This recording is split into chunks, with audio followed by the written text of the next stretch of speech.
us on Facebook at Daunta A. Long. Follow us on Instagram at Daunta Long. Follow us on YouTube at Daunta A. Long.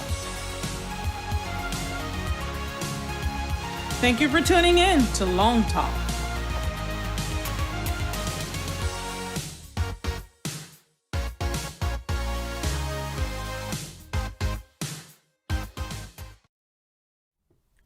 Good evening and welcome to LongTalk on this evening. What a great joy and a privilege it is to have you tuning in with us on this evening for this long talk.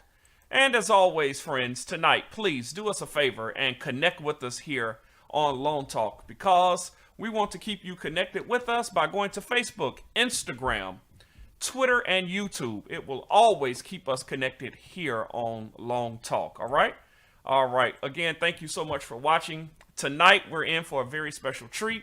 We've got a young man who has written a book concerning the whole importance and the time element of getting married and being in these meaningful relationships here on this Valentine week. And I know so many of you are trying to figure out exactly what does he mean, but I'm going to let him come and talk to us tonight. He's the senior pastor of a thriving church in Inkster, Michigan, right outside of Detroit, Michigan.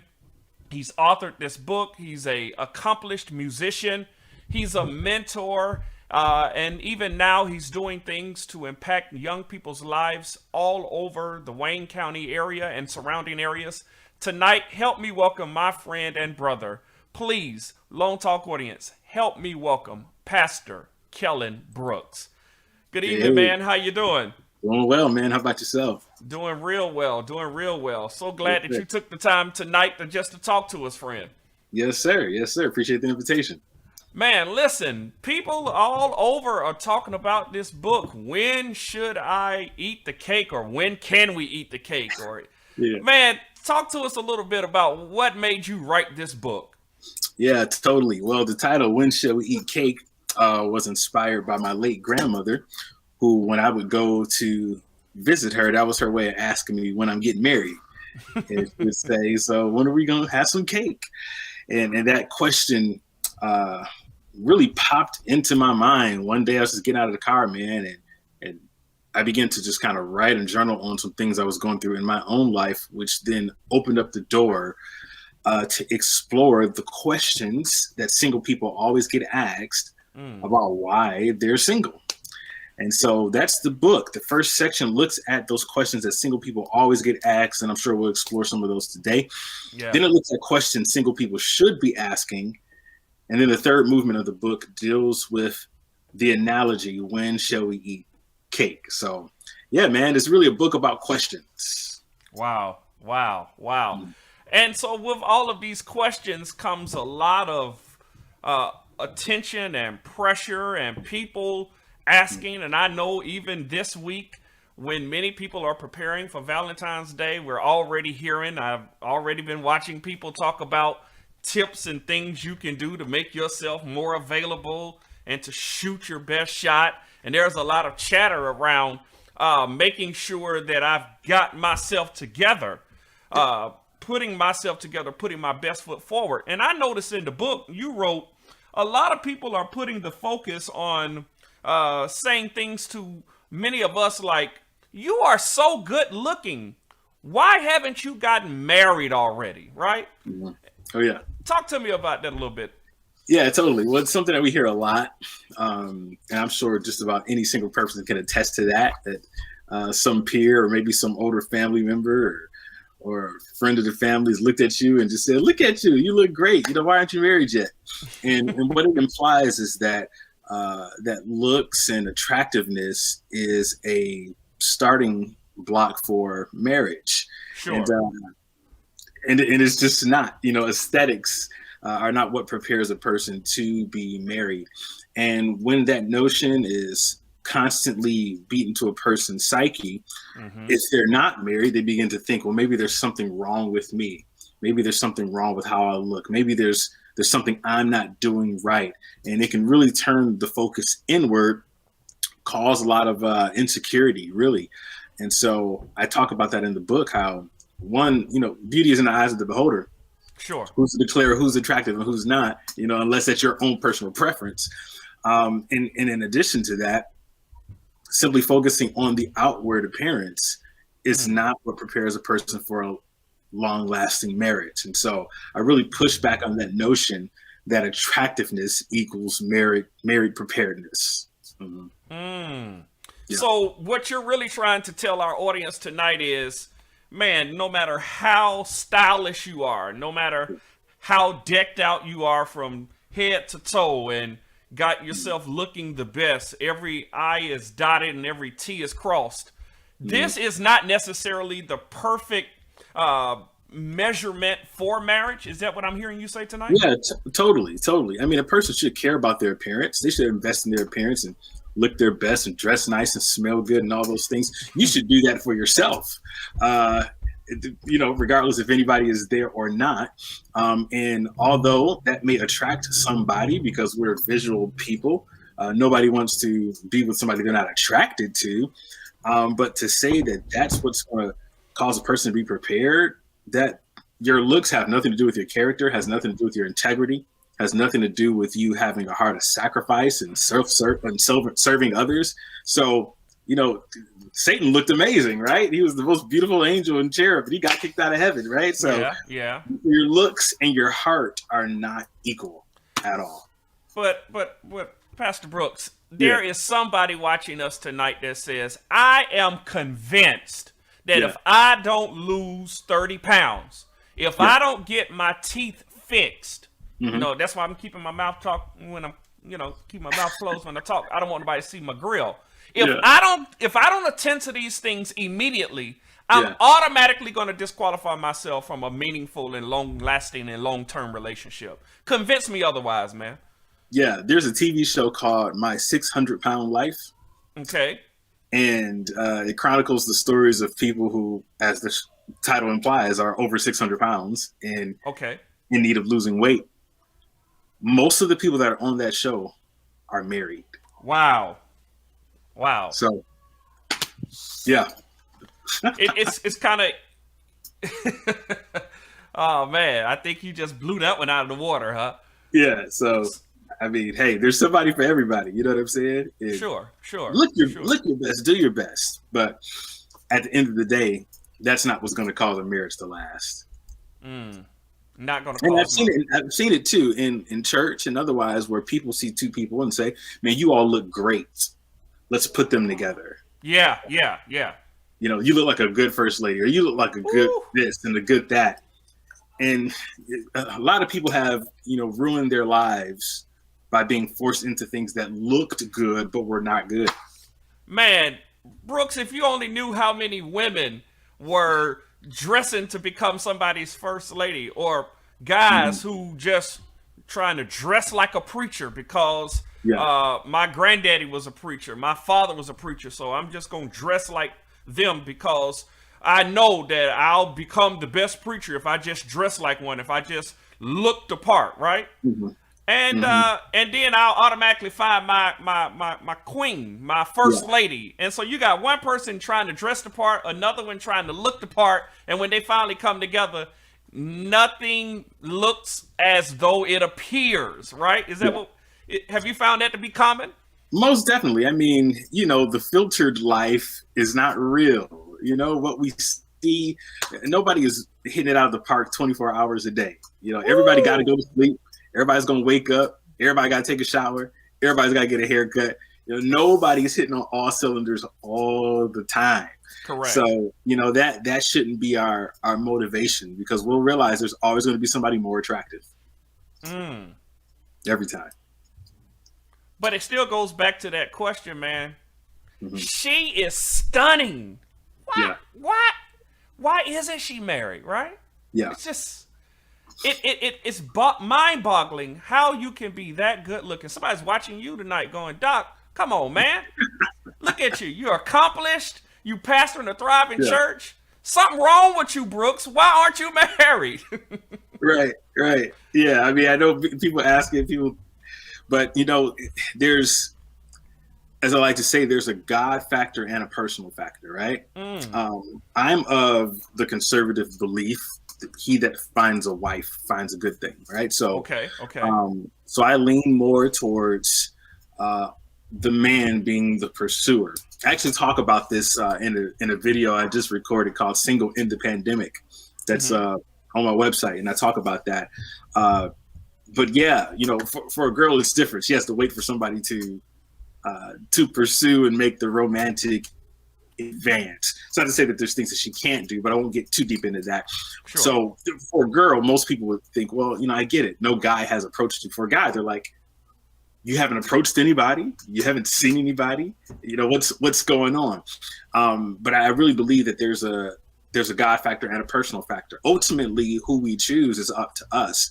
But as people of God, we don't make lifelong decisions without God's consultation, or without the counseling or the multitude of counselors that gains us wisdom, right? So while we're free to make a decision, doesn't always mean it's the best decision to try to meet someone else's standards and timestamp for when a person should be married.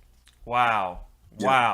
That's incredible. Man, listen, we're going to take a quick break, and I want to come back and ask you another one of these questions that people have really just been wrestling over and just trying to figure out what's wrong with me, right? So let's take a quick break, and we'll be right back after this break. Hello there. Are you looking for a quality catering company that provides exquisite and classy menu choices, but you need it on your budget? Welcome to Celebrity Catering, where everyone feels like a celebrity. Located in Atlanta, we're one of the topmost catering companies dedicated to providing you with the very best of service with the focus on dependability, excellent customer service, and uniqueness.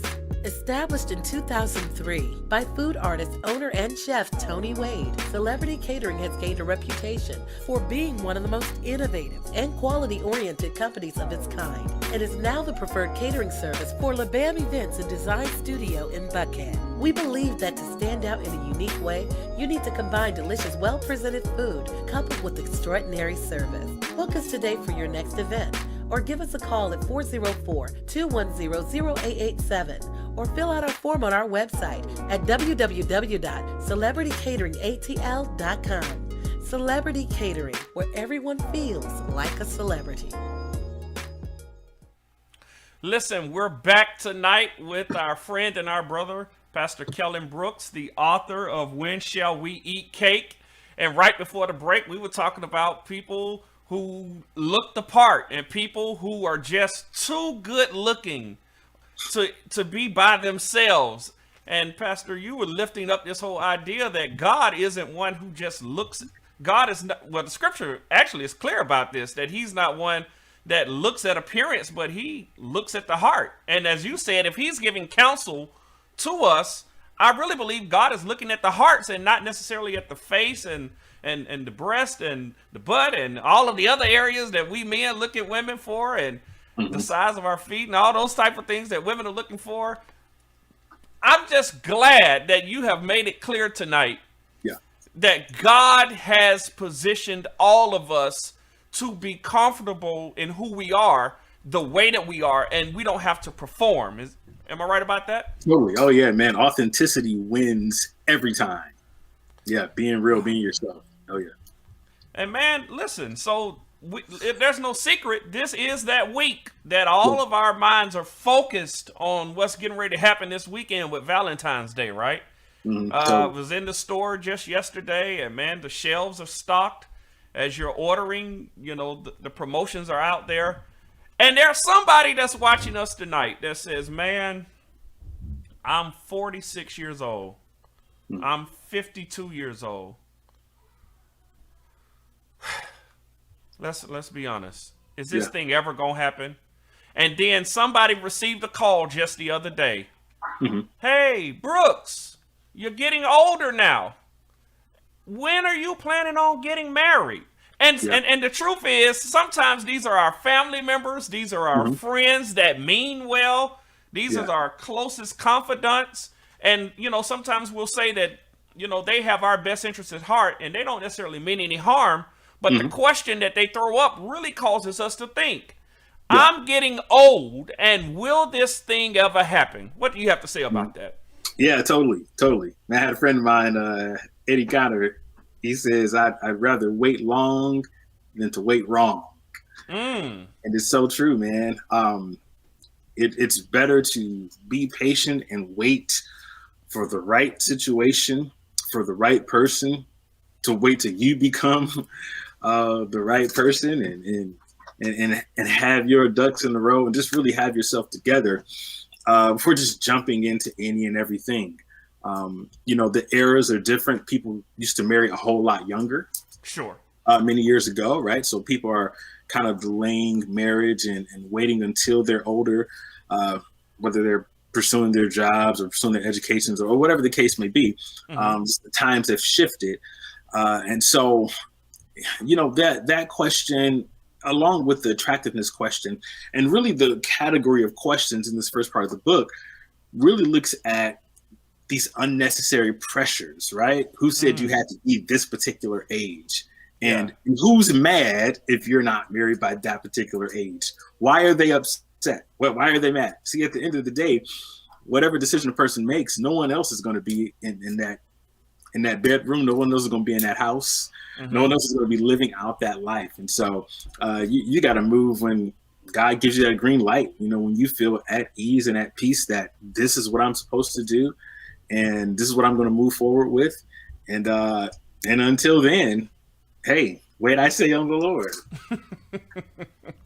But if I keep waiting, I'm going to miss out, Brooks. Come on, tell the truth. If I keep waiting, looks like all my girlfriends look like all the bros going to take all the good girls, and all my BFFs are going to take all the good dudes. There's a shortage of black men. Come on, let's be honest. Yeah. And they're going to get all the good ones. So I better hurry up and make a move before everything's gone. Yeah, and I think of Psalm 23, right? The Lord is my shepherd. I shall not want. I shall not lack for anything.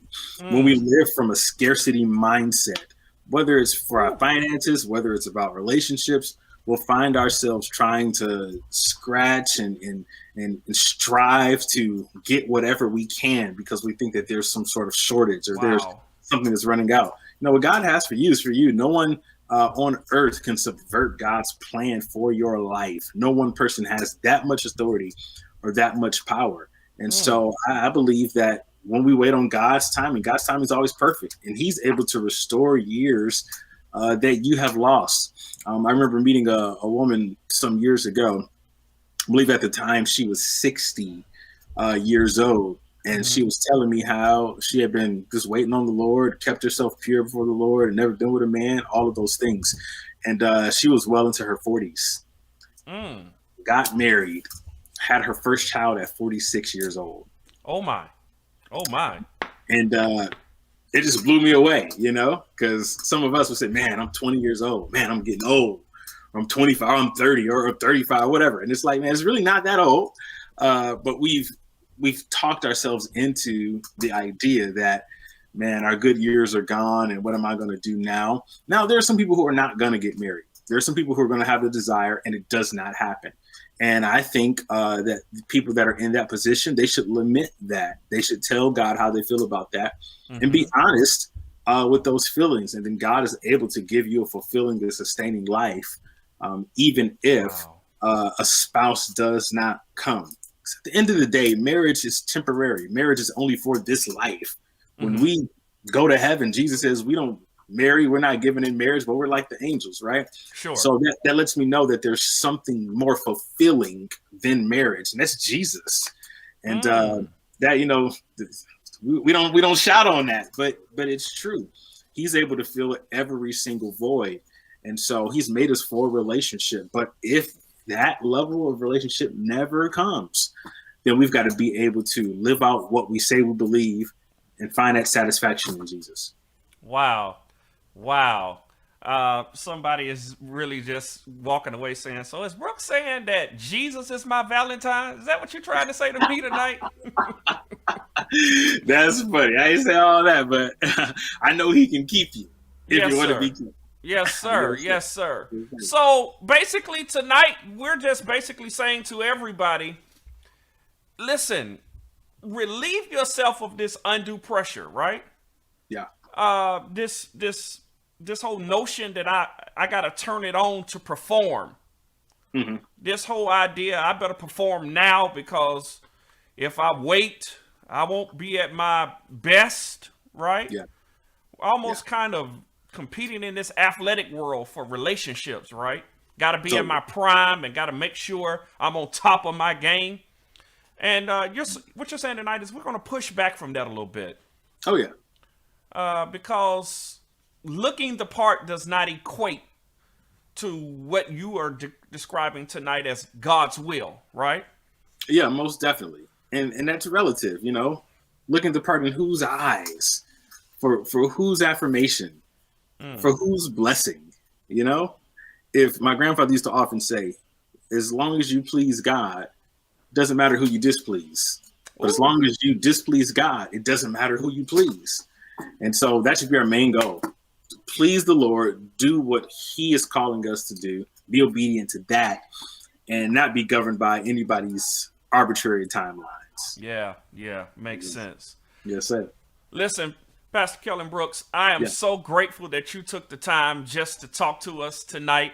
Tonight, if you're watching this, I want you to go to kellenbrooks.com. You see it there on the screen, kellenbrooks.com. Pick up a copy of this book, When Shall We Eat Cake?